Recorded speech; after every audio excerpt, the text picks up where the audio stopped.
الحمد لله نحمده ونستعينه ونستغفره ونؤمن به ونتوكل عليه ونعوذ بالله من شرور أنفسنا ومن سيئات أعمالنا من يهده الله فلا مضل له ومن يضلله فلا هادي له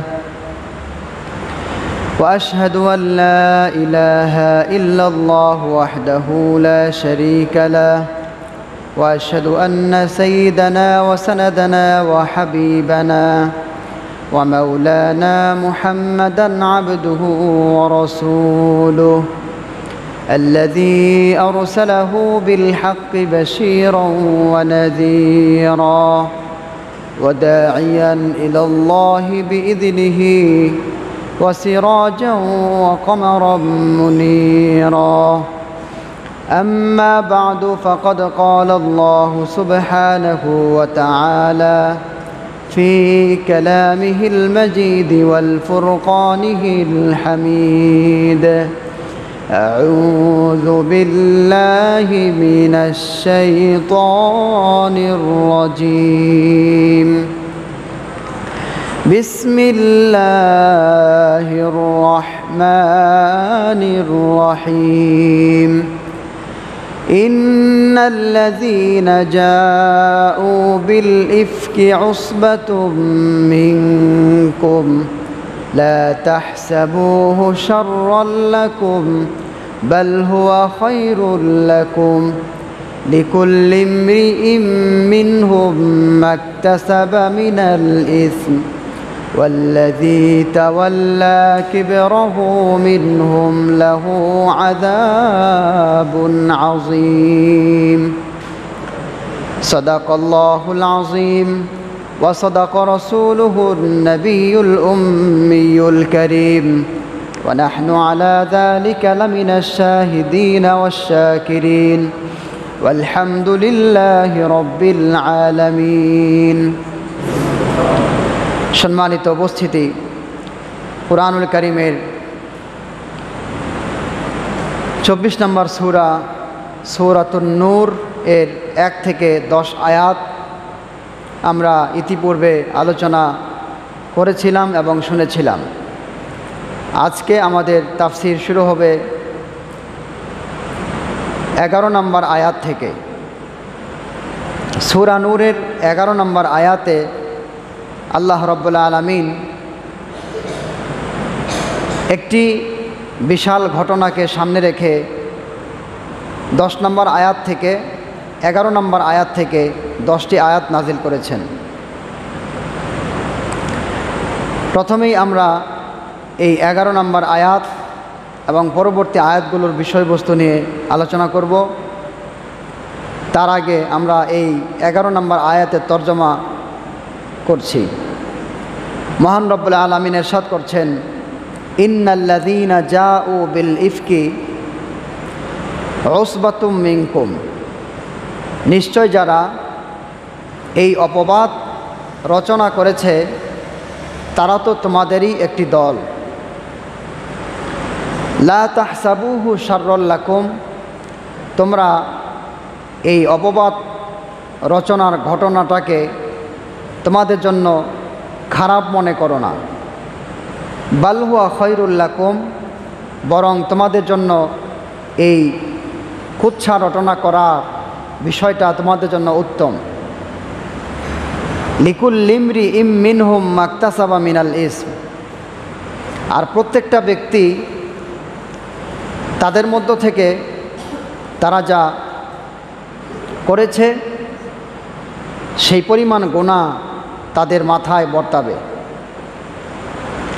ওয়াল্লাযী তাওয়াল্লা কিবরাহু মিনহুম লাহু আযাবুন আযীম, আর যেই ব্যক্তিটা এই কুৎসা রটানোর ঘটনার মধ্যে সবচেয়ে বড় ভূমিকা পালন করেছে তাদের মধ্য থেকে সেই ব্যক্তির জন্য রয়েছে আযাবুন আযীম, কঠিনতম শাস্তি। এই আয়াতের তর্জমায় আমরা অপবাদ দেওয়ার কুৎসা রটনার বিষয়টা জানতে পারলাম। মূলত এই আয়াতের আগে আল্লাহ রাব্বুল আলামিন জেনা ব্যভিচারের যে শাস্তির বিধান দিয়েছেন, সেই জেনা ব্যভিচারের অপবাদ যদি কোনো মানুষ আবার দেয়, মূলত জেনা ব্যভিচার করে নাই কিন্তু অপবাদ দিয়েছে, সেই অপবাদদাতার শাস্তি আল্লাহ তাআলা বর্ণনা করে দিয়েছেন। এই অপবাদের শাস্তি বর্ণনা করে দেওয়ার পর অপবাদ সংক্রান্ত বিশাল একটি ঘটনা আল্লাহ রাব্বুল আলামিন নিজে এখানে বর্ণনা করে দিয়েছেন। সেই ঘটনার দিকেই মূলত এই আয়াতের বিষয়বস্তু ইঙ্গিত করছে, যেখানে আল্লাহ বলছেন যে যারা অপবাদের রচনা করেছে, অপবাদ মানুষের মধ্যে ছড়িয়েছে, তারা হচ্ছে তোমাদেরই একটি দল। মূলত এখানে অপবাদ যারা দিয়েছে তাদের পরিচয় আল্লাহ দিচ্ছেন যে তারা কাফের মুশরিকরা এই কাজ করে নাই, বরং যারা মুমিন দাবি করে তাদের মধ্য থেকেই একটি দল এই কাজ করেছে। আর এই ঘটনাটা যারা ঘটিয়েছে, এই অপবাদের ঘটনা যারা ছড়িয়েছে, এই অপবাদের ঘটনায় তোমরা নিজেদেরকে লজ্জিত মনে করে দুশ্চিন্তাগ্রস্ত হওয়ার কিছু নেই। এটা তোমাদের জন্য কোনো ক্ষতিকর কিছু না, বরং এই রটনা, এই ঘটনা, এই রচনা যারা করেছে এটা তোমাদের জন্য কল্যাণ বয়ে নিয়ে আসবে। কিভাবে কল্যাণ হবে? কল্যাণ হবে এইভাবে যে দুনিয়ার বুকে আল্লাহ রাব্বুল আলামিন যার ব্যাপারে অপবাদ দেওয়া হয়েছে তাকে সত্যবাদী হিসাবে আল্লাহ প্রকাশ করে দিবেন। এটা হচ্ছে দুনিয়ার ফায়দা। আর আল্লাহ রাব্বুল আলামিন যাদের ব্যাপারে এই ঘটনা রচনা করা হবে তাদেরকে আল্লাহ রাব্বুল আলামিন পরকালে মহাপুরস্কার দান করবেন। আর যারা এই ঘটনাটা অযথা বানিয়ে মানুষের মধ্যে প্রকাশ করেছে, যেই পরিমাণ এখানে সঙ্গ দিয়েছে, নিজের মুখকে সেখানে মিশ্রিত করেছে, এই ঘটনা মুখ দিয়ে আওড়িয়েছে, অপবাদ দিয়েছে, যেই পরিমাণ বলেছে ওই পরিমাণ অপরাধ, ওই পরিমাণ গুনাহ তার হয়েছে। আর তাদের মধ্যে সবচেয়ে বড় যে ভূমিকা পালন করেছে সেই ব্যক্তিটা সাধারণ শাস্তি পাবে না, বরং তার জন্য রয়েছে মহান শাস্তি, কঠিন শাস্তি তার জন্য রয়েছে। তো আল্লাহ রাব্বুল আলামিন মূলত এখানে যে ঘটনাটা বলতে চাচ্ছেন সেই ঘটনায় আজকে আমরা আলোচনা করে আজকের তাফসীর আমরা শেষ করব ইনশাআল্লাহ। সরল তর্জমার পাশাপাশি কিছু মতলবী তর্জমা, ব্যাখ্যাসূচক কিছু তর্জমা আমরা করলাম। এবার চলুন এই ঘটনাটা কি ঘটেছে আমরা সেই বিষয়ে আলোচনা করি। আল্লাহ রাব্বুল আলামিন তার নবী করিম সাল্লাল্লাহু আলাইহি সাল্লামকে সব দিক থেকে পুত এবং পবিত্র রাখবার জন্য তিনি যা করার তাই করেছেন। তার নবীকে যেইভাবে রাখলে মানুষ বদনাম ছড়াতে পারবে না সেইভাবেই তার নবীকে তিনি গঠন করেছিলেন। যখন মানুষেরা নবী করিম সাল্লাল্লাহু আলাইহি সাল্লামকে কোনোভাবে দমাতে পারে নাই, তাকে কুণ্ঠাসা করে তার তাওহীদের দাওয়াতকে শেষ করতে পারে নাই, তখন কিছু লোক, দুষ্ট চরিত্রের লোক আল্লাহ নবীর পরিবারকে নিয়ে মন্তব্য করা শুরু করে দিয়েছিল, পরিবারকে অপবাদ দিয়েছিল। যখন আল্লাহ নবীর পরিবারকে অপবাদ দেওয়া হলো, আল্লাহ রাব্বুল আলামিন দেখলেন তার নবী অস্বস্তি বোধ করছে। তার নবী যাতে করে অস্বস্তি বোধ না করে, তার যাতে কষ্ট না হয়, এজন্য আল্লাহ রাব্বুল আলামিন তাকে সান্ত্বনা দেওয়ার জন্য কোরআনুল কারীমের এই 11 নম্বর আয়াত থেকে নিয়ে 10টি আয়াত নাজিল করে দিয়ে তার পরিবারের সতী সাধী এবং পুত পবিত্রতা বর্ণনা করে দিয়েছেন। এবং আল্লাহর নবীর অন্তর যাতে করে দুঃখ না হয়, সেই দুঃখকে মুছে দেওয়ার জন্য আল্লাহ রাব্বুল আলামিন কোরআনের আয়াত নাজিল করে সান্ত্বনা দিয়েছেন। সুবহানাল্লাহি ওয়া বিহামদিহি। তো এখানে ঘটনাটা কি ঘটেছিল? কোরআনুল কারীমের বিভিন্ন তাফসীরের কিতাব এবং হাদিসের, মুসলিম শরীফ সহ ফাতহুল বারি এবং অন্যান্য কিতাবের মধ্যেও এই ঘটনাটা সবিস্তারে আলোচনা করা হয়েছে। যেই সাহাবী যেই পরিমাণ জেনেছে সে ওই পরিমাণ বর্ণনা করেছে। এই ঘটনা যাকে কেন্দ্র করে তিনি হচ্ছেন হজরতে আম্মা জান আয়েশা রাদিয়াল্লাহু তাআলা আনহা। আল্লাহর নবীর স্ত্রীদের মধ্য থেকে কুমারী এবং অল্প বয়স্কা যে স্ত্রী ছিলেন তিনি হচ্ছেন হজরতে আয়েশা সিদ্দিকা রাদিয়াল্লাহু তাআলা আনহা। এই আয়েশা সিদ্দিকা রাদিয়াল্লাহু তাআলা আনহা তিনি অত্যন্ত হালকা পাতলা শরীর বিশিষ্ট ছিলেন, খাওয়া দাওয়াও কম করতেন। তিনি নিজেই বর্ণনা করছেন যে আল্লাহর নবীর একাধিক স্ত্রী ছিল, বিবি ছিল। এই একাধিক স্ত্রী এবং বিবিদেরকে নিয়ে সফরে যাওয়া সম্ভব না। বিধায় আল্লাহর নবী যখন কোনো সফরে যেতেন, কোনো যুদ্ধে যেতেন, আল্লাহর নবী স্ত্রীদের নাম দিয়ে লটারি করতেন। লটারিতে যেই স্ত্রীর নাম উঠে আসতো সেই স্ত্রীকে সঙ্গে নিয়ে নবীজি সাল্লাল্লাহু আলাইহি সাল্লাম তিনি যুদ্ধে যেতেন, সফরে যেতেন। তো এক পর্যায়ে গিয়ে এই ঘটনা হযরত আয়েশা রাদিয়াল্লাহু তাআলা আনহা বর্ণনা করা শুরু করে দিলেন। হযরত আয়েশা বলেন, কোনো এক যুদ্ধে যাবার জন্য নবী করিম সাল্লাল্লাহু আলাইহি সাল্লাম স্ত্রীদের নাম দিয়ে লটারি করে দিলেন। আর সেই লটারির মধ্যে আমি আয়েশা রাদিয়াল্লাহু তাআলা আনহার নাম আল্লাহর নবীর কাছে উঠে আসলো। আল্লাহর নবী আমাকে নিয়ে যুদ্ধে যাওয়ার জন্য প্রস্তুত হয়ে গেলেন। অবশেষে আমরা বনি মুস্তালেক একটি যুদ্ধে রওনা হয়ে গেলাম। বনু মুস্তালেক যুদ্ধে যখন আমরা চলে গেলাম, যুদ্ধ শেষ হয়ে গেল। যুদ্ধ শেষ হয়ে যাবার পর আমরা মদিনার দিকে রওনা হয়ে গেলাম। মদিনার দিকে যখন রওনা হয়ে গেলাম, বহুত দূরে যাওয়ার পরে মদিনার বেশ কিছু কাছাকাছি আসার পরে আমাদের কাফেলা, আমাদের সেনাবাহিনী এক জায়গায় তাঁবু স্থাপন করলো, রাতের বেলায় অবস্থান করলো।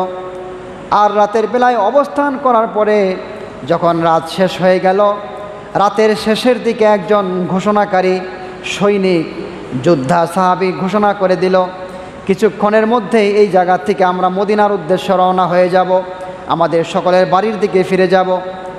হযরত আয়েশা রাদিয়াল্লাহু আনহা নিজেই বর্ণনা করে বলেন, এরপরে যখন ঘোষণা হয়ে গেল, আমি আমার জরুরত সারার জন্য, আমার প্রয়োজন সারার জন্য, বাথরুমের কাজ সারবার জন্যে সেই সময় আমি দূরে চলে গেলাম, কোথাও দূরে জঙ্গলে যখন চলে গেলাম, সেখানে আমার প্রয়োজন আমি সেরে ফেললাম। প্রয়োজন সেরে ফেলে যখন আবার এই জায়গার দিকে আমি চলে আসলাম, কাছাকাছি জায়গায় যখন চলে এলাম, আসার পরে আমার গলার মধ্যে আমি হাত দিলাম। হাত দিয়ে দেখলাম আমার গলায় যেই সুন্দর একটা হার ছিল, সেই হারটা আমি হারিয়ে ফেলেছি। হযরত আয়েশা বলেন, যখন দেখতে পেলাম আমার গলার হারটা ছিঁড়ে গেছে, হারিয়ে গেছে, আবার সেই হারটাকে খুঁজে পাবার উদ্দেশ্যে যেই জায়গায় আমি ইস্তেঞ্জা করার জন্য গিয়েছিলাম, জরুরত ছাড়ার জন্য গিয়েছিলাম, সেই জায়গায় আবার চলে যায়। সেখানে গিয়ে অনেক খোঁজাখুঁজি করার পর আমার সেই গলার হারটা আমি সেই জায়গায় পেয়ে যাই। হার পেয়ে যখন আবার সেই সেনা ছাউনিতে চলে আসলাম, সেনাবাহিনীর কাছে যখন চলে এলাম, এসে দেখি সেনাবাহিনীর সব দলবল নিয়ে রাসূল করিম সাল্লাল্লাহু আলাইহি সাল্লাম মদিনার দিকে রওনা হয়ে গেছে। সেই জায়গায় আর কোনো মানুষজন নাই। চিন্তা করলাম, এখান থেকে যদি আমি ঘোরাফেরা করি তাহলে আবার যখন তারা টের পাবে যে আমাকে সেখানে পাওয়া যায় নাই, খোঁজার জন্য হলেও আবার এখানে আবার লোকেরা চলে আসবে।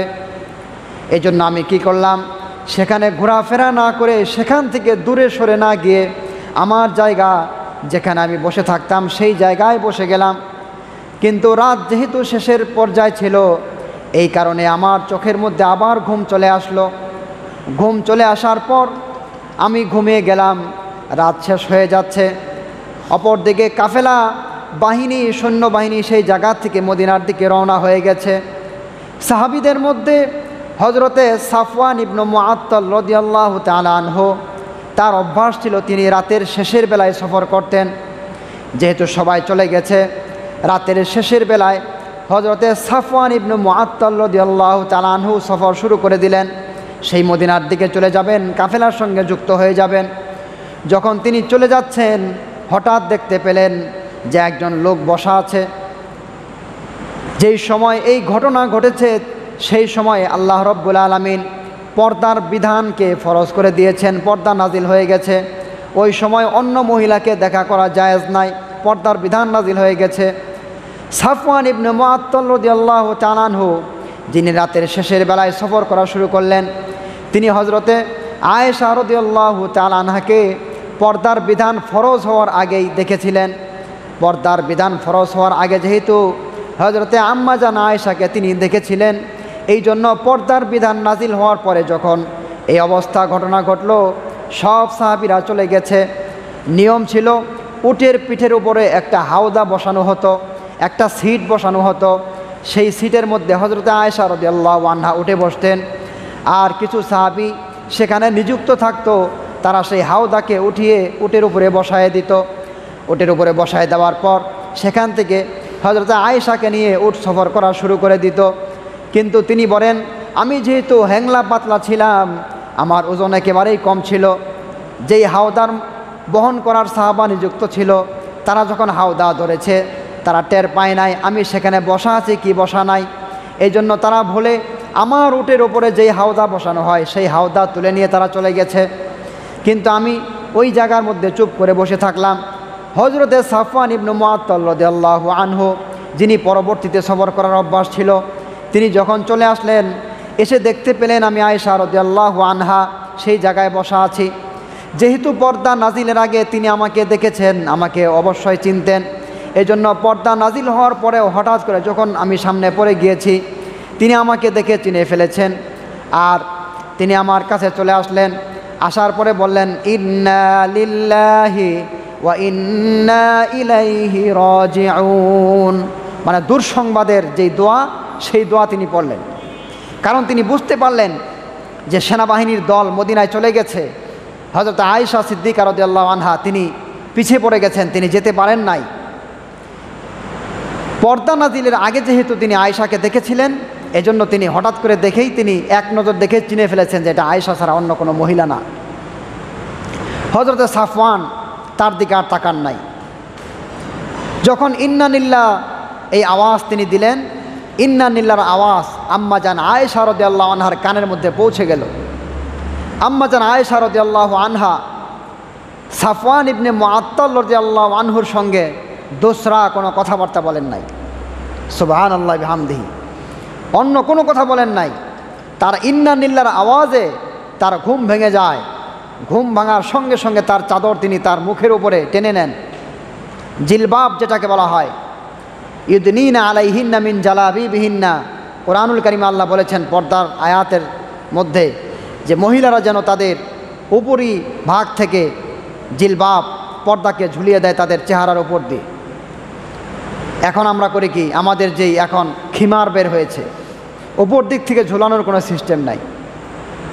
কি বলেন, আমাদের মা বোনেরা এখন বাজার থেকে যেটা কিনে পড়ছে, পর্দা হচ্ছে কিন্তু আংশিক হচ্ছে, কিছু বের হয়ে থাকছে। ওপর থেকে যদি আপনি কোনো পর্দা মুখের উপরে ঢেলে দেন, ছেড়ে দেন, তাহলে আপনার চোখ দেখা যাবে কি যাবে? কি বলেন, চোখ দেখা যাবে? ওপর থেকে যদি কোনো পর্দা ঝুলানো হয়, চোখ মুখ আর দেখার কোনো কায়দা থাকবে না। তো হযরতে আম্মা জান আয়েশা রাদিয়াল্লাহু আনহা জিলবাব তার চাদরটাকে তার মুখের উপর দিয়ে তিনি টেনে নিলেন। টেনে নেওয়ার পর তিনি হযরতে সাফওয়ান রাদিয়াল্লাহু আনহুর সঙ্গে দ্বিতীয় কোনো কথাবার্তা বলেননি। সাফওয়ানও অন্য কোনো কথা না বলে শুধুমাত্র ইন্না লিল্লাহ পড়েছেন। কিন্তু সাফওয়ান বুঝতে পেরেছেন যে তিনি পিছিয়ে পড়ে গেছেন, তাকে নিয়ে যাওয়ার ব্যবস্থা করা দরকার। আম্মা জান আয়েশাও বুঝেছেন যে সাফওয়ান আমাকে নিয়ে যাবে। হযরতে সাফওয়ান রাদিয়াল্লাহু তাআলা আনহু তার উটটাকে হযরতে আয়েশা রাদিয়াল্লাহু আনহার কাছে নিয়ে আসলেন। কাছে এনে উটটাকে বসিয়ে দিলেন। বসিয়ে দেওয়ার পর আম্মা জান আয়েশা রাদিয়াল্লাহু আনহা সেই উটের উপরে উঠে বসলেন। হযরতে সাফওয়ান তার সঙ্গে উটের উপরে বসেন নাই, বরং উটের উপরে না বসে সেই উটের লাগাম ধরে ধরে হযরতে সাফওয়ান মদিনার দিকে রওনা হয়ে গেলেন। মদিনার দিকে যখন রওনা হয়ে গেলেন, সকাল থেকে চলতে চলতে যখন সেনাবাহিনীরা মদিনার কাছে চলে গিয়েছে, সেই জায়গায় যখন দুপুরবেলা হয়ে গেছে, সকাল পেরিয়ে বেলা গড়িয়ে যখন দুপুরবেলা হয়ে গেছে, হযরতে সাফওয়ান ইবনে মুআত্তাল রাদিয়াল্লাহু আনহু আম্মা জান আয়েশা রাদিয়াল্লাহু আনহাকে নিয়ে সেই দলের মধ্যে গিয়ে পৌঁছে গেলেন। লক্ষ্য করুন, তাফসীরের মধ্যে লিখেছে হযরতে সাফওয়ান এবং আম্মা জান আয়েশা রাদিয়াল্লাহু আনহা যদি তারা নাউজুবিল্লাহ খারাপ কাজে লিপ্ত হতেন, খারাপ কোনো কাজের মধ্যে তারা লিপ্ত হয়ে যেতেন, তাহলে দিনে দুপুরে ওই সৈন্যবাহিনীর মধ্যে গিয়ে আবার যুক্ত হতেন না। কথা কোন ঠিক কিনা? দিনের বেলায় গিয়ে সবার সামনে গিয়ে উপস্থিত হতেন না। তারা সৎ, অন্তরে সাহস আছে, এজন্য দিনের বেলায় তাদের সবার সামনে গিয়ে উপস্থিত হয়ে গেলেন। যদি খারাপ থাকতো, তাফসিরে লিখেছে, তাহলে মানুষের সামনে তারা প্রকাশ না পেয়ে গোপনে সেখানে গিয়ে প্রবেশ করতেন। কারণ সেনাবাহিনীর, সাহাবীদের মধ্যে আবার সেনাবাহিনী, কেমন সাহসী তারা। আর সেই সময় একটা দুর্ঘটনা ঘটবে এটা চিন্তাই করা যায় না। দিনের বেলায় গিয়ে পৌঁছালেন, দিনের আলোতে। হযরত সাফওয়ান যখন পৌঁছালেন, তারপরে সেখান থেকে সবাই বাড়িতে চলে গেল। মদিনায় পৌঁছার পর সবাই যার যার বাড়িতে গন্তব্যে চলে গেলেন। আম্মাজান আয়েশা রাদিয়াল্লাহু আনহা সেখান থেকে তার বাড়িতে চলে গেলেন। বাড়িতে যাবার পর তিনি অসুস্থ হয়ে পড়লেন। দীর্ঘ 1 মাস যাবৎ আম্মাজান আয়েশা রাদিয়াল্লাহু আনহা অসুস্থ হয়ে ঘরে পড়ে থাকলেন। এই অসুস্থ অবস্থায় থাকার সময় তিনি দেখলেন নবী করিম সাল্লাল্লাহু আলাইহি সাল্লাম অন্যান্য সময় আম্মাজান আয়েশার কাছে আসতো। আয়েশা রাদিয়াল্লাহু আনহার কাছে আসার পরে সালাম দিতেন। সালাম দেওয়ার পরে তার সঙ্গে কথাবার্তা হতো, তার পাশে বসে কুশলাদি বিনিময় করতেন। কিন্তু এই সফর থেকে চলে আসার পর দীর্ঘ 1 মাস আম্মাজান আয়েশা রাদিয়াল্লাহু আনহা অসুস্থ ছিলেন। আল্লাহর নবী সাল্লাল্লাহু আলাইহি সাল্লাম আম্মাজান আয়েশার কাছে এসে শুধু সালাম দিয়ে কেমন আছে জিজ্ঞাসা করত, কিন্তু তার পাশে বসে অন্য কোনো কথাবার্তা বলতেন না। আম্মাজান আয়েশা রাদিয়াল্লাহু আনহা ব্যাকুল হয়ে গিয়েছিলেন যে নবী এমন কেন করে, কিন্তু তিনি বুঝতে পারেন নাই। একদিন আম্মাজান আয়েশা রাদিয়াল্লাহু আনহা বর্ণনা করেন, ওই সময় বাড়ির মধ্যে পায়খানার কোনো ব্যবস্থা ছিল না।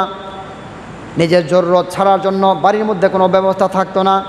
মানুষ ওই সময়, ওই যুগে বাড়িতে প্রস্রাব পায়খানা করাকে দূষণীয় মনে করত। এজন্য দূরে কোথাও জঙ্গলে গিয়ে পায়খানার কাজ সেরে আসতো। আর মহিলাদের অভ্যাস ছিল দিনের বেলায় কোনো মহিলা দূরে কোথাও গিয়ে তাদের বাথরুমের কাজ সারতেন না। রাতের বেলায় গিয়ে মহিলারা দূরে কোথাও তাদের পরিচয় গোপন করে তাদের যে হাজত ছিল প্রস্রাব পায়খানার কাজ তারা সেরে আসতেন। সেই নিয়ম অনুযায়ী আম্মাজান আয়েশা রাদিয়াল্লাহু আনহা একদিন রাতের বেলায় বাহিরে যাবেন তার জরুরত সারার জন্য। সঙ্গে নিয়ে গেলেন মিস্তা, মিস্তা একজন সাহাবী, ওই সাহাবীর মা, তাকে সঙ্গে নিয়ে দূরে কোথাও প্রয়োজন সারার জন্য গেলেন। মিস্তার সঙ্গে যখন দূরে গেলেন, দূরে তার হাজত প্রয়োজন পূরণ হয়ে গেল। সেখানে বাথরুমের কাজ সেরে যখন চলে আসছিলেন, হঠাৎ করে আম্মাজান আয়েশার সঙ্গে থাকা মিস্তার কাপড়টার সঙ্গে তার পা জড়িয়ে মিস্তা হুঁচড় খেয়ে সেখানে পড়ে গেলেন। হুঁচড় খেয়ে পড়ে যাওয়ার সঙ্গে সঙ্গে মিস্তা বললেন, মিস্তা ধ্বংস হয়ে যাক। মিস্তা মানে মিস্তার মা। মিস্তার মা যখন হুঁচড় খেয়ে পড়ে গেলেন কাপড় এর সঙ্গে পেঁচিয়ে, মিস্তার মা বললেন, মিস্তা ধ্বংস হয়ে যাক। মানে মা তার ছেলেকে বদদোয়া করছে যে আমার ছেলে ধ্বংস হয়ে যাক। হযরতে সিদ্দিকা রাদিয়াল্লাহু আনহা এই কথা শুনে বললেন, ও মিস্তা, এটা কেমন কথা বলছেন যে আপনার ছেলে মিস্তা ধ্বংস হয়ে যাক? মিস্তা কেন ধ্বংস হবে? এই কথাটা আপনি ঠিক বলছেন না। মিস্তার মা তখন আয়েশাকে বললেন, ও আয়েশা, তুমি কি জানো না যে মিস্তা ওই মানুষের মধ্যে একজন, যেই মানুষেরা তোমার বিরুদ্ধে খারাপ ঘটনা রটিয়েছে, তোমার বিরুদ্ধে অপবাদ দিয়েছে, ওই সমস্ত মানুষের মধ্যে আমার ছেলে মিস্তাও সংযুক্ত হয়ে গেছে। আর আমার ছেলে মিস্তা তাদের সঙ্গে সংযুক্ত হয়ে তোমার বিরুদ্ধে কথাবার্তা বলছে। এটা আমি সহ্য করতে পারি নাই। এজন্য আচমকাভাবে হঠাৎ করে আমার মুখ দিয়ে আমার ছেলের ধ্বংস আমি কামনা করছি। সুবহানাল্লাহ। যে নিজের আপন ছেলে কিন্তু খারাপ সঙ্গীদের সঙ্গে সঙ্গী হওয়ার কারণে নিজের মা তার ছেলেকে পর্যন্ত বদদোয়া দিচ্ছে এবং যার সম্পর্কে অপবাদ দিয়েছে তার পক্ষ নিচ্ছে। সুবহানাল্লাহি বিহামদিহি। আর আম্মাজান আয়েশা কত পুত পবিত্র ছিলেন যে একজন মা তার ছেলের পক্ষে না গিয়ে তার পক্ষে চলে আসছে। সুবহানাল্লাহি বিহামদিহি। কেমন চরিত্রবান একজন মহিলা, একজন মা। এজন্যই তো তাকে বলা হয় আয়েশা সিদ্দিকা, তিনি সত্যবাদী। কেমনে সত্যবাদী? মানুষ অপবাদ দিল যে সাফওয়ান ইবনে মুআত্তাল যখন মদিনায় চলে আসলো, আম্মাজান আয়েশা বাড়িতে চলে আসলেন। দীর্ঘ 1 মাস অসুস্থ, কিন্তু আম্মাজান আয়েশা জানেন না যে ওই সাফওয়ান ইবনে মুআত্তাল যে আম্মাজান আয়েশাকে বাড়িতে মদিনায় নিয়ে এসেছে, তার সঙ্গে যুক্ত করে অপবাদ দেওয়া হয়েছে। আয়েশা নিজেও জানতেন না, তিনি জানতেন না দূর দিয়ে এই সমস্ত খারাপ আলোচনা চলছিল। আর যারা আলোচনা করছিল তাদের একজন ছিল মিস্তাহ, চারজন ছিল। একজন প্রধান যিনি, সে হলো রইসুল মুনাফিকিন, মুনাফিকদের সর্দার আবদুল্লাহ ইবনে উবাই ইবনে সালুল। সালুলের ছেলে উবাই, উবাইয়ের ছেলে আবদুল্লাহ। নামটা দেখেন কত সুন্দর, আল্লাহর বান্দা। কিন্তু এই লোকটা প্রথমে ছিল ইহুদি, সে মূলত মুসলমান হয় নাই, মুসলমানের রূপ ধারণ করেছিল। মুসলমানের রূপ ধারণ করে সে মুসলমানদের মধ্যে বিভাজন, ডিভাইড সৃষ্টি করত, বিভক্ত করে দিত, দলাদলি সৃষ্টি করত। এবং সে আল্লাহ নবীকে সবচেয়ে বেশি কষ্ট দিয়েছে। তার নাম হলো আবদুল্লাহ ইবনে উবাই ইবনে সালুল। এই মুনাফিকদের সর্দার আবদুল্লাহ ইবনে উবাই এই কথাগুলো রটনা করেছে। আর এর সঙ্গ দিয়েছে মুসলমানদের থেকে তিনজন। একজন হলো হাসান রাদিয়াল্লাহু আনহু, আরেকজন হলো মিস্তাহ, আরেকজন হলো হামনা, সে হলো মহিলা। একজন মহিলা, দুইজন পুরুষ। এরা তিনজন সঙ্গ দিয়েছে ওই মুনাফিক সর্দার আবদুল্লাহ ইবনে উবাই ইবনে সালুলের সাথে, যে আয়েশা রাদিয়াল্লাহু আনহা নাউজুবিল্লাহি মিন যালিক ওই সাফওয়ান ইবনে মুআত্তালের সঙ্গে খারাপ কাজে লিপ্ত হয়েছে, নাউজুবিল্লাহি মিন যালিক। তো আম্মা জান আয়েশা 1 মাস অসুস্থ ছিলেন। কোনো একদিন জরুর সারার জন্য যখন উম্মে মিস্তাহ, ওই যে তিনজনের একজন হলো মিস্তাহ, এই মিস্তার মার সঙ্গে তিনি বাহিরে গিয়েছিলেন। আবার এই মিস্তার মা হযরত আবু বকর সিদ্দিক রাদিয়াল্লাহু আনহুর খালা ছিলেন। তিনি বলেন যে আমার আব্বার খালা ছিলেন এই মিস্তার মা উম্মে মিস্তাহ। তো যাই হোক, এই উম্মে মিস্তাহ বললেন, মিস্তার মা বললেন যে আমার ছেলে মিস্তাহ ধ্বংস হয়ে যাক। আয়েশা রাদিয়াল্লাহু আনহা বললেন, কী ব্যাপার, আপনার ছেলেকে আপনি বদদুয়া দিচ্ছেন কেন? মিস্তার মা বলল, কেন তাকে বদদুয়া দিব না? যারা এই খারাপ ঘটনা তোমার বিরুদ্ধে ছড়িয়েছে, আমার ছেলে মিস্তাহ তাদের সঙ্গে অংশগ্রহণ করেছে, এজন্য আমি তাকে বদদুয়া দিচ্ছি যে মিস্তাহ ধ্বংস হয়ে যাক। তো মা বোনেরা লক্ষ্য করুন, একজন মহিলা স্বাভাবিকভাবে ঝগড়াটে হয়ে থাকে, সেখানে যদি তার ছেলে কারোর সঙ্গে ঝগড়া বাঁধে, মহিলা যত দিনদারি হোক ওই ছেলের পক্ষে যাবে, তার ছেলের দোষটাকে গোপন করার চেষ্টা করবে, তার পক্ষ নেবে। কিন্তু আম্মা জান আয়েশার এত সুন্দর চরিত্র ছিল যে তিনি ওই সাফওয়ান ইবনে মুআত্তালের সঙ্গে এত বিপদের মধ্যে এসেছেন, তিনি এই কথাও বলেন না যে আহ ভাই তুমি আমাকে খুব হেল্প করেছো, তোমার শুকরিয়া, এরকম দোসরা কোনো কথাও বলে নাই। শুধুমাত্র ইন্না লিল্লাহ পড়েছে এই জন্য যে সাফওয়ান ইবনে মুআত্তাল আমাকে দেখেছে কিনা, কারণ পর্দার আয়াত নাজিল হয়ে গেছে, পর্দার বিধান লঙ্ঘন হয়েছে কিনা, এজন্য তিনি ইন্না লিল্লাহ পড়েছেন। আর ওই ইন্না লিল্লাহর আওয়াজটাই তার কানে পৌঁছেছে, তার ঘুম ভেঙেছে, তিনি পর্দা আবৃত করেছেন। তো মিস্তার মা আয়েশার পক্ষ নিয়ে তার ছেলেকে বদদুয়া দিলেন। তিনি বাড়িতে চলে গেলেন। আম্মা জান আয়েশা যখন বাড়িতে চলে গেলেন, বাড়িতে যাবার পর তিনি খুঁজে পাচ্ছিলেন না যে আল্লাহর নবী কেন তার কাছে এসে বসে সময় দেয় না। তখন তিনি যুগ বিয়োগ করে দেখলেন যে আল্লাহর নবী অন্যান্য সময় আমার কাছে অত্যন্ত সময় দেয়, কথাবার্তা বলে, কিন্তু মদিনায় ফিরে আসার পরে এতদিন হয়ে গেল, দীর্ঘ 1 মাস হয়ে গেল, এই পর্যন্ত আল্লাহর নবী আমার সঙ্গে সালাম কালাম প্রয়োজনীয় কথা ছাড়া অন্য কোনো কথাবার্তা কেন বলেন না। যোগ বিয়োগ এবার মিলে গেল। তিনি ভাবলেন যে অবশ্যই আল্লাহর নবীর কানে এই কথা সম্ভবত পৌঁছে গেছে, আর আল্লাহর নবী মনে হয় রাগ করেছেন। হযরত আয়েশা রাদিয়াল্লাহু আনহা অন্য কারো কাছে জিজ্ঞাসা করতে পারছেন না, এই জন্য নবী করিম সাল্লাল্লাহু আলাইহি সাল্লামের কাছে আয়েশা রাদিয়াল্লাহু আনহা গেলেন, গিয়ে বললেন, ও নবীজি আমাকে অনুমতি দিন, আমি আমার বাবার বাড়ি যাব। আল্লাহ নবী অনুমতি দিয়ে দিলেন, ঠিক আছে যাও। হযরত আয়েশা সিদ্দিকা রাদিয়াল্লাহু আনহা তার বাবার বাড়ি চলে গেলেন। বাবার বাড়ি যাওয়ার পরে তার মাকে গিয়ে বললেন, ও আমার আম্মা জান, এমন কিছু কথাবার্তা শুনেছি, আপনি বলুন এমন ঘটনা মানুষ কি আলোচনা করছে কিনা, এই ব্যাপারে আপনি জানেন কিনা যে মানুষের আমাকে অপবাদ দিয়েছে আর এই আলোচনা মানুষের মধ্যে ছড়িয়ে পড়েছে, আপনি এই ব্যাপারে জানেন কিনা, আসলে এমন ঘটনা ঘটেছে কিনা।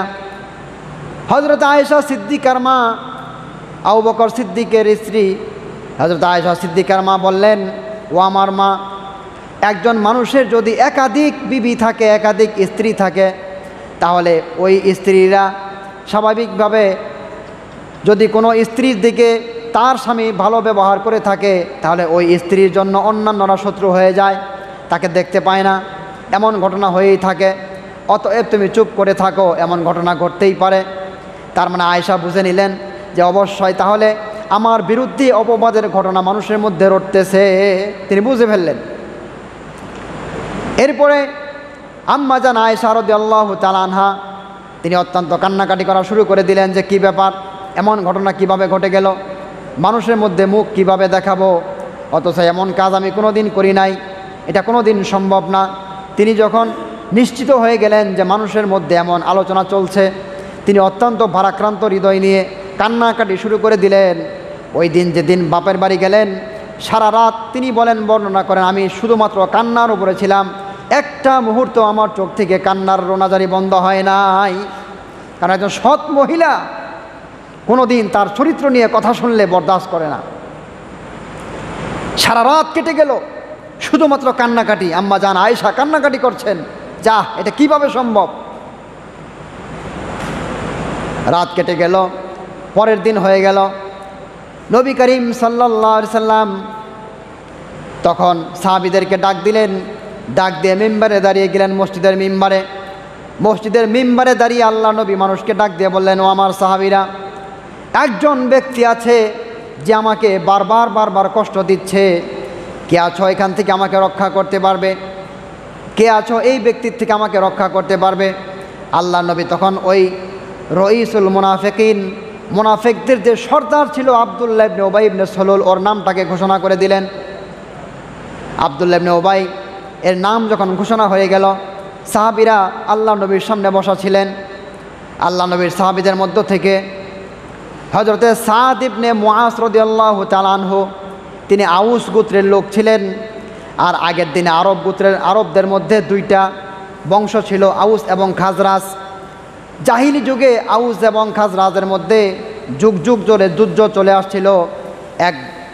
এক গ্রুপ আরেক গ্রুপকে দেখতে পারে না, এক গোষ্ঠী আরেক গোষ্ঠীর সঙ্গে সবসময় ঝগড়া করে। কিন্তু আল্লাহ নবী নবুয়ত পাওয়ার পরে এই দুইটা গোষ্ঠী এক হয়ে গিয়ে কালেমার পতাকা তলে এক হয়ে গিয়ে তারা ভাই ভাই হয়ে গেছেন। সুবহানাল্লাহ। যুদ্ধ এমন চলতো যে এক বংশ বলে দিত যে ওই বংশের অমকের সঙ্গে আমার যুদ্ধ আছে, আমি যদি মারা যাই যুদ্ধ চালিয়ে যাওয়া। আর যুদ্ধগুলো হতো কি নিয়ে? এক বংশের উট এক জায়গায় পানি পান করেছে, ওই জায়গায় যদি আরেক বংশের উট এসে পানি পান করেছে, এটাই হয়েছে দোষ, যে অমক বংশের উট কেন আমার উটের সঙ্গে পানি পান করলো। এই যুদ্ধ বেজে গেল, হত্যা খুন শুরু হয়ে যেত। যুদ্ধ করতে করতে যখন বৃদ্ধ অবস্থায় মারা যেত, সন্তানদেরকে ওসিয়ত করে যেত যে অমক গোত্রের সঙ্গে আমাদের যুদ্ধ আছে, যুদ্ধ চালিয়ে যায়। নাউজুবিল্লাহ মিন জালিক। এমন খারাপ ছিল তারা। এই দুই গোত্রের নাম ছিল আউস এবং খাজরাজ। এই আউস এবং খাজরাজ কালেমার পতাকা তলে এক হয়ে আল্লাহ নবীর সামনে ছিল। এই ঘোষণা যখন হয়ে গেল, আব্দুল্লাহ ইবনে উবাই ইবনে সালুলকে আমার থেকে কে দূরে সরাতে পারবে? এই ব্যক্তি মুনাফিকের হাত থেকে আমাকে কে রক্ষা করতে পারবে? বারবার আমাকে কষ্ট দিচ্ছে। সর্বশেষ এই দুর্ঘটনার বর্ণনা সে মানুষের সামনে তুলে ধরেছে, অপবাদ দিয়েছে, এই ব্যক্তির থেকে আমাকে কে রক্ষা করতে পারবে? ঘটনাক্রমে এই আব্দুল্লাহ ইবনে উবাই ইবনে সালুলের বিপক্ষে হযরতে সাদ ইবনে মুআজ রাদিয়াল্লাহু আনহু দাঁড়িয়ে গিয়ে বললেন যে ও আল্লাহ নবী। এই সাদ ইবনে মুআজ দাঁড়িয়ে বললেন, আল্লাহ নবী, আব্দুল্লাহ ইবনে উবাই যে লোকটা আপনাকে কষ্ট দিচ্ছে, সে যদি ওই খাজরাজ গোত্রের হয়ে থাকে, মানে আরেক গোত্র যেটা আছে তাদের বিপরীতে সেই বংশের কথা বললেন, যে যদি সে সেই বংশের হয়ে থাকে তাহলে আমি তাকে হত্যা করে ফেলব, কোনো দিক বিদিক লক্ষ্য করব না। আর যদি আমার বংশের হয়ে থাকে তাহলে আপনি যেই হুকুম দিবেন সেই হুকুম আমি পালন করব। মানে একটু বংশীয় ওই যে জাহিলি যুগের যেই চিন্তা, সেটা সামান্য চলে আসছে। বললেন কি যে যদি আমাদের গোত্রের না হয়ে, মানে ওই গোত্রের লোক হয়, কোন গোত্রের? যে গোত্রের সঙ্গে যুদ্ধ, আউস গোত্রের লোক। বললেন যদি খাজরাজের লোক হয় তাহলে আমি তাকে হত্যা করব, আর যদি আমার গোত্রের হয় আপনি যেটা আদেশ করবেন সেটাই করব। এই কথা শুনে আবার খাজরাজ গোত্রের আরেকজন সাহাবী, তার নামও সাআদ ইবনে উবাদা রাদিয়াল্লাহু আনহু, তিনি দাঁড়ায় গেলেন। দাঁড়াইয়া তার এই কথাটা সহ্য হয় না যে এটা তুমি কেমন কথা বললা, তুমি চাও যে সে যদি আমাদের গোত্রের হয় তাকে হত্যা করবা, এটা তুমি কখনোই পারবা না, এটা তুমি কখনোই পারবা না, মানে গোত্রের টান চলে আসছে। এই অবস্থা দেখে আবার আগের যে সাআদ ইবনে মুআজ রাদিয়াল্লাহু আনহু দাঁড়িয়েছিলেন, তার আরেক আত্মীয় ভাই উসাইদ ইবনে হুজাইর রাদিয়াল্লাহু আনহু তিনি দাঁড়ায় গেছেন। উসাইদ ইবনে হুজাইর দাঁড়িয়ে ওই সাআদ ইবনে মুআজের পক্ষ নিয়ে সাআদ ইবনে উবাদার বিপক্ষে বললেন যে সাআদ ইবনে মুআজ তিনি যেটা বলেছেন মুনাফিকের বিপক্ষে, তুমি মনে হয় মুনাফিকের পক্ষ নিয়েছ। এই কথা বলে তাকে আবার অ্যাটাক করলেন। যখন উসাইদ ইবনে হুজাইর তাকে অ্যাটাক করলেন, তখন ওই আউস এবং খাজরাজ দুই গোত্রের লোক আগে যেই ঝগড়াঝাটি ছিল সেই ঝগড়া আবার সেখানে দানা বেঁধে উঠল। নবী বসা, মেম্বারের নবী, এর মধ্যে সবাই একবারে হুর হাঙ্গামা শুরু করে একেবারে হাতাহাতির মতো অবস্থা সৃষ্টি হয়ে গেল। আল্লাহ নবী মেম্বার থেকে আউস এবং খাজরাজের এই দুই গোত্রকে আমার সামলালেন, বলেন যে বসো তোমরা, চুপ করো সবাই। এক পর্যায়ে গিয়ে সবাই চুপ হলো, আল্লাহ নবীও চুপ করলেন। চুপ করার পর এরপর আল্লাহ নবী সেখান থেকে চলে আসলেন। আল্লাহ নবী হজরতে আলী রাদিয়াল্লাহু আনহু এবং উসামা ইবনে যায়েদ রাদিয়াল্লাহু আনহু এই দুজন সাহাবীকে ডাক দিলেন। ডাক দিয়ে বললেন, ও আলী, ও উসামা, তোমরা আমাকে পরামর্শ দাও, আমি আয়েশা সিদ্দিকার ব্যাপারে কি পরামর্শ, আয়েশা সিদ্দিকাকে আমি কি করতে পারি, তাকে কি আমার স্ত্রীর পক্ষ থেকে তালাক দিয়ে দেবো কিনা, নাকি তাকে আমি রাখবো। চিন্তা করেন, আল্লাহ নবী পর্যন্ত বিচলিত হয়ে গেছেন যে কি করবে দিশা পাচ্ছে না, ঘটনা সত্য কি সত্য না জানে না, এবং আয়েশাকে তার স্ত্রী হিসেবে রাখবেন কি রাখবেন না এটা পরামর্শ নেওয়ার জন্য হজরত আলী এবং হজরত উসামা ইবনে যায়েদকে ডাকলেন। উসামা ইবনে যায়েদ রাদিয়াল্লাহু আনহু বললেন যে আমি কোনো দিন আয়েশা সম্পর্কে খারাপ কোনো মন্তব্য করতে পারবো না, কারণ খারাপ কোনো বিষয় আজ পর্যন্ত আমার চোখে পড়ে নাই। ওসামা কিভাবে দেখবে? ওসামা যায়েদ ইবনে হারেসের ছেলে, আল্লাহ নবীর পালক পুত্রের ছেলে হলো ওসামা, মানে পালক পুত্রের ঘরের নাতি ওসামা। ওসামাকে আল্লাহ নবী খুব আদর করতেন, তাকেও কুলে বসাতেন, যেহেতু ছোটো মানুষ বাড়ির ভিতরে থাকে, সব জানে কার চরিত্র কেমন। জিজ্ঞাসা করেছেন, ওসামা বলেন যে কোনো দিন তার থেকে খারাপ কোনো কিছু পাই নাই, সুবহানাল্লাহি বিহামদিহি। একজন ছোট মানুষের সামনেও খারাপ কাজ তিনি করেন নাই। হযরতে আলী বললেন যে আল্লাহ নবী, আল্লাহ তো আপনাকে অনুমোদন দিয়েছেন যে অনেক স্ত্রী আপনি গ্রহণ করতে পারবেন, অথবা আপনি ইচ্ছা করলে আরও স্ত্রী গ্রহণ করতে পারেন। কিন্তু এই কথা বলেও তিনি আয়েশার কোনো দোষ প্রকাশ করেন নাই, কোনো দোষ সম্পর্কে বলতে পারেন নাই। আল্লাহ নবী কোনো সিদ্ধান্ত পেলেন না তাদের কাছ থেকে। এরপরে ডাকলেন আল্লাহ নবীর ঘরের যিনি কাজের মহিলা ছিলেন, বাদী ছিলেন, তার নাম ছিল বারিরা রাদিয়াল্লাহু আনহা। এই বারিরা রাদিয়াল্লাহু আনহাকে আল্লাহ নবী ডাক দিলেন, বললেন যে বারিরা, তুমি কিছু বলো আয়েশা সম্পর্কে, যেমন ঘটনা শুনছি মানুষ অপবাদ দিচ্ছে আয়েশাকে, তুমি কি তার সম্পর্কে খারাপ কিছু জানো কিনা আমাকে বলো। হযরতে বারিরা রাদিয়াল্লাহু আনহা ব্যর্থ কণ্ঠে নবীকে বলে দিলেন, ও আল্লাহর নবী, আপনার বাড়িতে আমি কাজ করে থাকি, আপনার বাড়ির বাদী আমি অনেক কাজ করি, অনেক দিন থেকেছি, কিন্তু কোনো দিন আপনার স্ত্রী আম্মাজান আয়েশা সিদ্দিকা রাদিয়াল্লাহু আনহা তাকে কোনো দিন খারাপ কাজে লিপ্ত হওয়া তো দূরের কথা, তার সম্পর্কে সামান্য মন্তব্য করতেও আমার ভয় হচ্ছে। আমার মুখ কোনো দিন আমি তার বিপক্ষে বলতে পারবো না, খারাপ কোনো কাজে আমি তাকে দেখি নাই, খারাপ কোনো চরিত্র তার মধ্যে আমি কোনো দিন দেখতে পাই নাই। তবে হ্যাঁ, একটা কথা আমার জানা আছে, আপনাকে বলে দেই, সেটা হচ্ছে হযরত আয়েশা সিদ্দিকা সামান্য অল্প বয়সের মহিলা ছিলেন। অল্প বয়সে তার বিবাহ হয়েছে, 6 বৎসরে বিবাহ হওয়ার পরে 9 বৎসর যাওয়ার পরে তার বাড়ি থেকে, বাপার বাড়ি থেকে আল্লাহ নবীর বাড়িতে এসেছেন। আল্লাহ নবীর বাড়িতে 9 বৎসর বয়সে এসেছেন ছোট্ট বয়স্ক মহিলা সাহাবী হযরতে আয়েশা সিদ্দিকা রাদিয়াল্লাহু তাআলা আনহা। আল্লাহ নবীর ঘরে কাজ করেন। তিনি যখন আটার খামিরা গোলান রুটি বানাবার জন্য এত ছোট মানুষ আটার খামিরাগুলা তিনি যখন তৈরি করে এক জায়গায় রেখে দেন, এক জায়গায় রেখে দিয়ে ছোট্ট হওয়ার কারণে, বয়স কম হওয়ার কারণে তিনি আবার ঘুমিয়ে যান। যখন তিনি ঘুমিয়ে যান, আরেক দিক থেকে ছাগলের বাচ্চা এসে, বকরি এসে তার সেই রুটির সেই খামিরাগুলাকে খেয়ে ফেলতো। সুবহানাল্লাহ। আল্লাহ নবীর বাদী এই কথা বললেন যে তার সম্পর্কে দোষের কি বলবো, কোনো দোষ তার নাই। তিনি এত ছোট, এত অল্প বয়স্ক মহিলা, যা আপনার ঘরে তিনি স্ত্রী হয়ে এসেছেন, তিনি আটার খামিরা গুলানোর পরে তিনি ঘুমায় যান, বকরি এসে এই আটার খামিরা খেয়ে ফেলে। এই দোষ ছাড়া তার অন্য কোনো দোষ আমার চোখে পড়ে নাই। সুবহানাল্লাহ বিহামদিহি। একজন বাদীর কাছেও তিনি প্রিয়, একজন ছোট্ট বাচ্চার কাছেও প্রিয়। যেই পুরুষ তার বিপক্ষে সাক্ষী দিয়েছে, তার মা পর্যন্ত তার সঙ্গে আছে।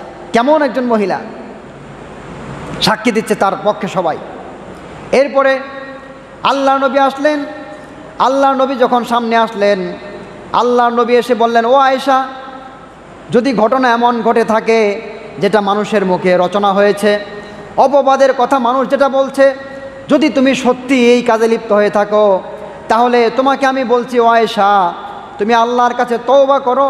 কারণ আল্লাহ রব্বুল আলামিন কোনো মানুষ যদি খারাপ কাজ করার পরে আল্লাহর কাছে মাপ চায়, ক্ষমা চায়, রব্বুল আলামিন সেই বান্দার সব গুনাহগুলাকে মাফ করে দেন। সুবহানাল্লাহ। সব গুনাহ মাফ করে দেন। তো আয়েশা, তুমি আল্লাহর কাছে ক্ষমা চাও। আয়েশা রাদিয়াল্লাহু আনহা বর্ণনা করেন, সারা রাত কান্নাকাটি করেছি, দিনের বেলায় চোখ দিয়ে পানি অঝরে বের হচ্ছে, মানুষ আমাকে খারাপ বলছে, মুনাফিকেরা আমার বিপক্ষে ঘটনা ছড়িয়েছে, আয়েশার চোখ দিয়ে পানি ঝরছে। আয়েশা বর্ণনা করেন, আল্লাহ নবী যখন আমাকে এই কথা বলল যে, ও আয়েশা, সত্যি সত্যি যদি তুমি এই কাজ করে থাকো, তওবা করে নাও। আয়েশা বলেন, এতদিন পর্যন্ত আমার চোখ দিয়ে পানি বের হয়েছে, কিন্তু আল্লাহ নবীকে আমি আমার পক্ষে মনে করেছিলাম। আল্লাহ নবী যখন এই কথা বললেন যে, ও আয়েশা, যদি এমন কাজ করে থাকো, তওবা করে নাও, তিনি বলেন, আল্লাহর কসম, এই কথা নবীর মুখ থেকে শোনার সঙ্গে সঙ্গে আমার চোখের পানিগুলা পড়া বন্ধ হয়ে গেল। মানে দুঃখ পেয়ে গেলেন তিনি, যে সারা রাত কান্নাকাটি করেছে, ঘুমায় নাই, নবীর মুখ থেকে যখন এই কথা বলল যে, আয়েশা, যদি এই কাজ করে থাকো, তওবা করো। আয়েশা বলেন, আমার আর দুঃখের সীমানা থাকলো না। বলেন, আমার চোখের পানি শুকিয়ে গেল সঙ্গে সঙ্গে, আর চোখ দিয়ে পানি বের হয় না। আয়েশা বলেন, আমার মা ছিল সামনে, আমার বাবা ছিল সামনে, মাকে প্রশ্ন করলাম, বাবাকে বললাম, ও আমার বাবা, আল্লাহ নবী যেই কথা বলছেন আমার পক্ষ থেকে জবাব দিয়ে দেন। আবু বকর রাদিয়াল্লাহু আনহু, সিদ্দিকার বাবা, তিনি বললেন, ও আমার আয়েশা, আমার মেয়ে, আল্লাহ নবীকে কি জবাব দিব সেই ভাষা আমার নাই, কি জবাব দেব আমি বলতে পারছি না, জবাব দেওয়ার মতো আমার ক্ষমতা নাই। হযরত আয়েশা তার মাকে বলেন, ও আমার মা, আমার বাবা প্রশ্নের জবাব দিতে অক্ষম হয়ে গেছে, আমার পক্ষ নিয়ে আপনি একটা জবাব আল্লাহ নবীকে দিয়ে দিন। তার মা একই কথা বলল যে, আয়েশা, কি জবাব দিব, মুখের কোনো ভাষা নাই। হযরত আয়েশা রাদিয়াল্লাহু আনহা এরপরে একেবারে চুপ হয়ে গেলেন, দুঃখের সীমানা নাই, দুঃখ কষ্ট আর সহ্য করতে পারছিলেন না। কারণ আল্লাহ নবী বলছেন, তার বাবাও বলছে কিছু বলতে পারবো না, মাও কিছু বলতে পারে না। আয়েশা বললেন, শুনেন, আপনারা আমাকে যেই সন্দেহ করছেন, যদিও আমি এটা করি নাই, আমি যদি এখন এই মুহূর্তে স্বীকার করে নেই, আল্লাহ জানেন আমি এই কাজ করি নাই, আপনারা খুশি হবেন। আবার যদি আমি এটাকে এখন অস্বীকার করি, যেটা আমি করি নাই, আপনারা খুশি হবেন, অস্বীকার, আপনারা নারাজ হবেন, কিন্তু আল্লাহ জানেন আমি এই কাজ করি নাই। আল্লাহ জানেন যে আমি এই কাজ করি নাই, কিন্তু আমি যদি স্বীকার করি আপনারা খুশি হবেন। কারণ মানুষ বলছে এই কথা। এখন পরিস্থিতি এমন হয়েছে যে ইউসুফ নবীকে হারাবার পর নবী ইয়াকুব আলাইহিস সালামকে যখন তার সন্তানরা এসে বলল যে, বাবা, আমাদের ভাইকে আকালাহু যিবু ওয়া ইন্না, আমাদের ভাইকে বাঘে খেয়ে ফেলেছে, তখন নবী ইয়াকুব আলাইহিস সালাম একটা কথা বলেছিলেন যে, আমার কাছে কোনো দলিল প্রমাণ নাই যে আমার ছেলেকে কি বাঘে খেয়েছে নাকি তোমরা মেরেছ, কিছু বলতে পারি না, কিন্তু অবস্থা এমন দাঁড়িয়েছে বিশ্বাসও করতে পারছি না তোমাদেরকে মিথ্যাও বলতে পারছি না। তবে তিনি বলেছিলেন ফাসবরুন জামিল ওয়াল্লাহুল মুস্তাআনু আলা মা তাসিফুন। তিনি বলছেন যে উত্তম ধৈর্য ধারণ করা ছাড়া আমার কোনো রাস্তা নাই। তোমরা আমাকে যা বলছো, যা আমাকে বর্ণনা দিচ্ছ, আল্লাহ এই সম্পর্কে আমাকে সাহায্যকারী, কিন্তু ধৈর্য ধারণ করা ছাড়া আমার কোনো গতি নাই। তার মানে আয়েশা বুঝালেন যে নবী ইয়াকুবের মতো আজকেও আমার ধৈর্য ধারণ ছাড়া কোনো গতি নাই। কারণ নবী আমাকে বলছেন তওবা করো, যদি করে থাকো। আমার বাবা কোনো জবাব দিচ্ছে না, মাও জবাব দিচ্ছে না। তিনি বললেন যে এইটা ছাড়া আমার কোনো গতি নাই। এরপরে একজন আনসারি মহিলা সাহাবী তাদের কাছে আসলো। তিনি দেখে এই অবস্থা দেখে এই আনসারি মহিলা কান্নাকাটি শুরু করলেন, যা আয়েশার এমন দুরবস্থা, কান্নাকাটি করলেন। এর মধ্যে আবার আল্লাহ নবীও আসলেন। আল্লাহ নবী এসে আত্তাহিয়াতু সূরাতে এসে আত্তাহিয়াতু পাঠ করা শুরু করলেন বসে।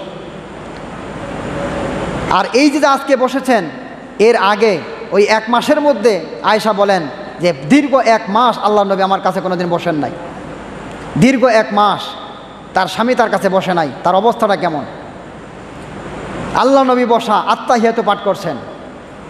পাঠ করার পরে আয়েশা বর্ণনা করেন যে আমরা দেখতে পেলাম যে আল্লাহ নবী হঠাৎ করে চুপ হয়ে গেলেন।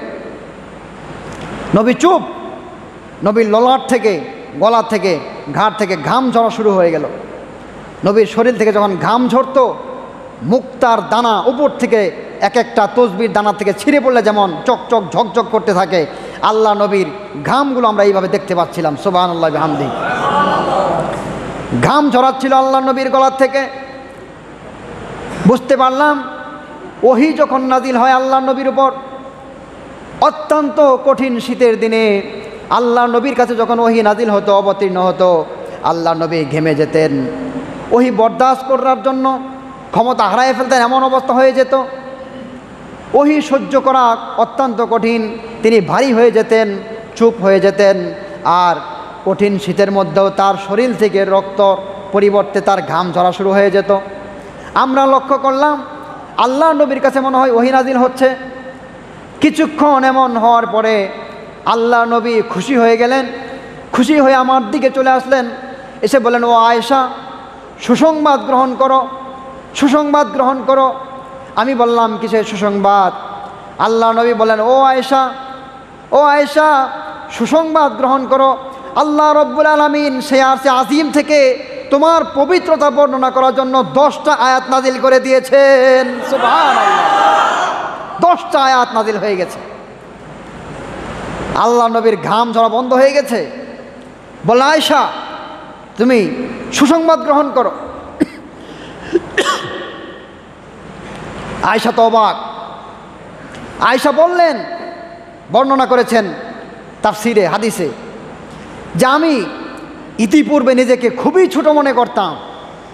তবে হ্যাঁ, আমি আমার চরিত্র ভালো থাকার কারণে আল্লাহর প্রতি আমার এই বিশ্বাস ছিল যে আল্লাহ হয়তো তার নবীকে স্বপ্নের মাধ্যমে হলেও আমার পবিত্রতার ঘোষণা দিবেন। কিন্তু এটা আমি কোনোদিন ধারণা করি নাই যে কোরআনুল কারীমের মধ্যে আল্লাহ রব্বুল আলামিন আমার পবিত্রতা বর্ণনা করবেন, আর কিয়ামত পর্যন্ত আমার চরিত্র নিয়ে মানুষ কোনো কথা বলতে পারবে না, এটা আমি ধারণাই করি নাই। সুবহানাল্লাহি ওয়া বিহামদিহি। যখন আল্লাহ নবী বললেন, ও আয়েশা, সুসংবাদ গ্রহণ করো, আল্লাহ তোমার পক্ষ নিয়ে আয়াত নাজিল করে দিয়েছেন, তোমার পবিত্রতা বর্ণনা করে দিয়েছেন। আর যেই সমস্ত মানুষেরা তোমার বিরুদ্ধে কুচ্ছা রটনা করেছে, অপবাদ লাগিয়েছে, তাদের বিরুদ্ধে শাস্তির বিধান দিয়েছেন। আয়েশার মা বললেন, ও আমার মা আয়েশা, তুমি নবীর সামনে দাঁড়িয়ে যাও আর আল্লাহ নবীর প্রশংসা করা শুরু করে দাও। হযরত আয়েশা বললেন, না না না, আজকের দিনে আমি আমার নবীর সামনে দাঁড়িয়ে তার প্রশংসা করতে পারবো না, আপনাদের কারো প্রশংসা করতে পারবো না। কারণ কেউ আমার বিপদের পক্ষে ছিলেন না। যে আল্লাহ রব্বুল আলামিন আমার পক্ষ নিয়ে 10টি আয়াত নাজিল করে দিয়েছেন, শুধুমাত্র সেই আল্লাহর প্রশংসা বাক্য পাঠ করব। সুবহানাল্লাহ। বলে যে কারো প্রশংসা করবো না, আজকে এক আল্লাহর প্রশংসা করব। তিনি আল্লাহর প্রশংসা করলেন এবং বললেন যে আমি কোনোদিন ধারণা করি নাই যে আল্লাহ আমার পক্ষে আয়াত নাজিল করবেন, আমার সম্পর্কে কোরআনে আয়াত নাজিল হবে, আমার পবিত্রতা ঘোষণা হবে, আর কিয়ামত পর্যন্ত মানুষ এটাকে তেলাওয়াত করতে থাকবে সুবহানাল্লাহি ওয়া বিহামদিহি। আমি এত মর্যাদা আমার ধারণা করি নাই। কেমন মহিলা! এজন্য আয়েশাকে বলা হয় আয়েশা সিদ্দিকা, সত্যবাদী মহিলা। কি বলেন, তিনি কি মিথ্যুক না সত্যবাদী? শুধু সত্যবাদী না, শত্রু তার পক্ষ নিয়েছে, শত্রুর মা তার পক্ষ নিয়েছে, তার বাড়ির বাদী তার পক্ষ নিয়েছে, তার বাড়ির মানুষেরা তার পক্ষ নিয়েছে, সব মানুষেরা তার পক্ষ নিয়েছে। শুধুমাত্র তাই না, তিনি এমন ছিলেন যখন মৃত্যু শয্যায় হয়ে গেল,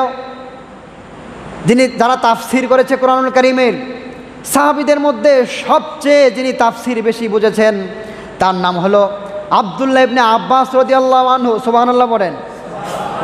সবচেয়ে যিনি তাফসির বুঝেছেন তার নাম কি? আব্দুল্লাহ ইবনে আব্বাস রাদিয়াল্লাহু আনহু। আর হাদিসের মধ্যে মাসআলা বেশি বুঝতেন আব্দুল্লাহ ইবনে মাসউদ রাদিয়াল্লাহু আনহু। তাফসির বুঝেছেন বেশি কে? আব্দুল্লাহ ইবনে আব্বাস রাদিয়াল্লাহু আনহু। আব্দুল্লাহ ইবনে আব্বাস হযরত আয়েশার মৃত্যু শয্যায় যখন তার কাছে গিয়েছেন, বলেছেন গিয়ে, ও আম্মাজান আয়েশা, আপনি বিচলিত হবেন না, আপনি সুসংবাদ গ্রহণ করুন, কারণ আল্লাহ নবীর যতগুলো স্ত্রী ছিল সেই স্ত্রীদের মধ্যে সবচেয়ে কুমারী স্ত্রী আপনি ছিলেন এবং আল্লাহ নবী আপনাকে সবচেয়ে বেশি ভালোবাসতেন। সুবহানাল্লাহ। মৃত্যু শয্যায় গিয়ে সান্ত্বনা দিয়েছে এইভাবে। রইসুল মুফাসসিরিন, মুফাসসিরদের যিনি সর্দার আব্দুল্লাহ ইবনে আব্বাস, তার মুখ থেকে এই প্রশংসার বাণী তার বের হয়েছে। এবং কি তিনি বর্ণনা করেন, স্ত্রী তো অনেকগুলো ছিল আল্লাহ নবীর, কিন্তু সবচেয়ে বেশি প্রতিদ্বন্দ্বিতা করত তার বিপক্ষে জাইনাব বিনতে জাহাশ রাদিয়াল্লাহু আনহু। জাইনাব বিনতে জাহাশ রাদিয়াল্লাহু আনহা, স্ত্রীদের মধ্যে তিনি খুব সুন্দর ছিলেন। এই জাইনাবের প্রথম বিয়ে হয়েছিল জায়েদ রাদিয়াল্লাহু আনহুর সঙ্গে, বনিবনা হয় নাই। পরবর্তীতে আল্লাহ রাব্বুল আলামিন এই জাইনাবের সম্পর্কে আল্লাহ নবীকে আদেশ দিয়েছেন। জাইনাব এর বিবাহ হয়েছিল আল্লাহ নবীর পালক পুত্র জায়েদের সঙ্গে। পালক পুত্রের স্ত্রীকে যদি তালাক দেওয়া হয় বা পালক পুত্র মরে যায়, তার স্ত্রীকে বিবাহ করা জায়েজ আছে। এই বিধানকে আল্লাহ পাক বাস্তবায়ন করার জন্য আল্লাহ নবীকে এই জাইনাবকে বিবাহ করার জন্য আসমান থেকে বিবাহ করাই দিয়েছিলেন। সুবহানাল্লাহি ওয়া বিহামদিহি। সুন্দরীও ছিলেন, আর অন্যান্য স্ত্রীদের উপরে তিনি গৌরব করে বলতেন যে তোমাদের সকলের বিবাহ হয়েছে দুনিয়ার জমিনে, আর আমার বিয়ে হয়েছে আসমানে, আল্লাহ আমার বিয়ে পড়াই দিয়েছেন। সুবহানাল্লাহি ওয়া বিহামদিহি। এই জাইনাবের সঙ্গে তার বেশি প্রতিদ্বন্দ্বিতা হতো। হযরত আয়েশার জাইনাবের সঙ্গে প্রতিদ্বন্দ্বিতা হতো। আল্লাহ নবী জাইনাবকে প্রশ্ন করেছেন যে জাইনাব, আয়েশা সম্পর্কে বলো যে তার চরিত্রে কোনো কালিমা আছে কিনা, কোনো দোষ আছে কিনা। জাইনাব বিনতে জাহাশ রাদিয়াল্লাহু আনহা দ্ব্যর্থহীন কণ্ঠে বলে দিয়েছেন, ও আল্লাহর নবী, আয়েশার সম্পর্কে খারাপ কোনো ধারণা আমার নাই, এবং কি আমার মুখ দিয়ে, আমার কান দিয়ে তার বিপক্ষে কোনো কথা বলতে পারবো না। সুবহানাল্লাহ। তার প্রতিদ্বন্দ্বী তিনিও আয়েশার বিরুদ্ধে কোনো কথা বলেন নাই। এরপরে আম্মা জান আয়েশা রাদিয়াল্লাহু আনহা আল্লাহর প্রশংসা করলেন। প্রশংসা করার পরে আল্লাহর নবী তিনি দেখলেন যে আয়েশা তো মুক্ত, নির্দোষ, কোনো দোষ তার নেই, কোনো ভুল তার নেই। এতদিন পর্যন্ত মানুষ তার বিপক্ষে খারাপ রটনা ছড়িয়েছে। আব্দুল্লাহ ইবনে উবাই ইবনে সলুল তার নেতৃত্ব দিয়েছে, আর তার সঙ্গে যারা ছিল দুইজন ছিল বদরি সাহাবী। ওই যে একজন ছিল মিস্তাহ, আরেকজন ছিল হাসান বিন সাবিত রাদিয়াল্লাহু আনহু, আরেকজন ছিল হামনা। এই হামনা যেই মহিলাটা, দুইজন পুরুষ, দুজন পুরুষ বদরি সাহাবী। আর হামনা যে মহিলা, এই মহিলাটা ছিল ওই জাইনাবের বোন। জাইনাব যে আল্লাহ নবীর স্ত্রী ছিলেন, এই জাইনাবের বোন হলো এই মহিলাটা হামনা। এই হামনা এই জাইনাব রাদিয়াল্লাহু আনহাকে খোঁচাইতো যে তোমার যে কি স্বামীর যে আরেক স্ত্রী আছে আয়েশা, সতীন, এই সতীন তো খারাপ কাজ করেছে। মানে নিজের আপন বোন হামনা, জাইনাবের আপন বোন হলো হামনা। এই হামনা জাইনাব রাদিয়াল্লাহু আনহাকে আয়েশার বিরুদ্ধে বলার জন্য বলেছে, তারপরেও জাইনাব রাদিয়াল্লাহু আনহা আয়েশা রাদিয়াল্লাহু আনহার বিরুদ্ধে কোনো কথা বলেন নাই। সুবহানাল্লাহি ওয়া বিহামদিহি। তো যাই হোক, এই তিনজন এর মধ্য থেকে হাসান এবং মিস্তা, এই দুইজন সাহাবী, এরা ভালো সাহাবী ছিলেন। এবং হাসান রাদিয়াল্লাহু আনহু তিনি তো কাফেরদের বিরুদ্ধে বদরের যুদ্ধে কবিতা পাঠ করেছেন। হাসান রাদিয়াল্লাহু আনহু এমন একজন সাহাবী, আল্লাহ নবী মেম্বারের পাশে তাকে জায়গা করে দিতেন যে ও হাসান, তুমি এখানে দাঁড়ায় দাঁড়াইয়া কাফেরদের বিপক্ষে কবিতা বানায় বানায় পাঠ করে তাদেরকে তুমি লজ্জিত করে দাও। সুবহানাল্লাহি ওয়া বিহামদিহি। বড় বড় সাহাবী। কিন্তু ওই যে মুনাফেক আব্দুল্লাহ ইবনে উবাই ইবনে সলুল, তার কথা সে মিডিয়ার কাজ করেছে, বারবার মিথ্যা তথ্য দিয়ে মানুষকে বিভ্রান্ত করেছে, আর বুজুর্গ সাহাবীও গিয়ে সেখানে গিয়ে পড়েছে। নাউজুবিল্লাহি মিন যালিক। তো বর্তমানে পরিস্থিতি এরকম, একজন মানুষ কোনো একটা কিছু করলো, কিছু লোক অযথা তার বিপক্ষে গিয়ে সমাজের মধ্যে ইসলাম এবং মুসলমানদেরকে কোণঠাসা করার জন্য কিছু নিউজ ছড়ায় দেয়। পরবর্তীতে আস্তে আস্তে কিছু ভালো মানুষও তাদের পক্ষ নিয়ে বলে যে ঘটনাটা এরকমই ঘটছে, এই কাজটা ঠিক হয় নাই। এগুলো মূলত আগের থেকে চলে আসছে। তো হযরতে নবী করিম সাল্লাল্লাহু আলাইহি সাল্লাম এর পরবর্তীতে যারা এই কুচ্ছা রটনা করেছে এদের বিপক্ষে আইন জারি করে দিয়ে যে কারো বিরুদ্ধে অপবাদ লাগাইলে যে শাস্তি হয় 80টা বেতের আঘাত, এই 80টা বেতের আঘাত চালু করে দিয়ে ওই সমস্ত মুনাফিকদেরকে আল্লাহ নবী দুনিয়ার মধ্যে শাস্তি দিয়ে দিয়েছেন।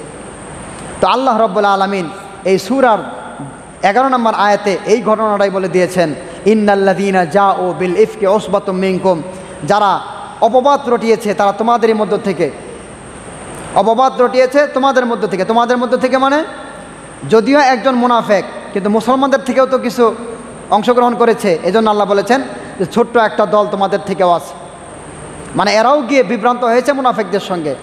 লা তাহসাবুহু শাররাল লাকুম, তারা যেই অপবাদ রটনা করেছে এটাকে তোমরা নিজেদের জন্য খারাপ মনে করো না। বাল হুয়া খায়রুল লাকুম, বরং এটা তোমাদের জন্য উত্তম। কিভাবে উত্তম? উত্তম হলো এইভাবে যে তোমাদের পক্ষে আল্লাহ রাব্বুল আলামিন এরকম আয়াত নাজিল করে দিবেন, দুনিয়ার মধ্যেও তোমাদেরকে মানুষ সত্যবাদী বলবে, আর এই অপবাদ এর কথা বলে যে কষ্ট পেয়েছ এই কষ্টের বিনিময়ে আল্লাহ তাআলা তোমাদেরকে আখিরাতে দিয়ে তোমাদেরকে মহামণ্ডিত করে মর্যাদাবান বানিয়ে দিবেন। সুবহানাল্লাহি বিহামদিহি।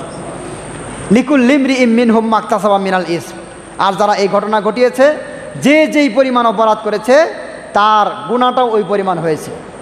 ওয়াল্লাযী তাওয়াল্লা কিবরাহু মিনহুম লাহু আযাবুন আযীম, আর এদের মধ্য থেকে সবচেয়ে বড় ভূমিকা মানে আব্দুল্লাহ ইবনে উবাই ইবনে সলুল যে পালন করেছে তার জন্য রয়েছে কঠিন শাস্তি। তার মানে কি এই লোকটা কোনোদিন জান্নাতে যাবে না, মুনাফিক জান্নাতে যাবে না। তো যাই হোক, আজকের এই ঘটনার থেকে আমাদের শিক্ষণীয় বিষয় হলো, 1 নাম্বার হলো আমরা নিজেদেরকে চরিত্রবান বানাবো, কোনো খারাপ কাজে আমরা লিপ্ত হব না।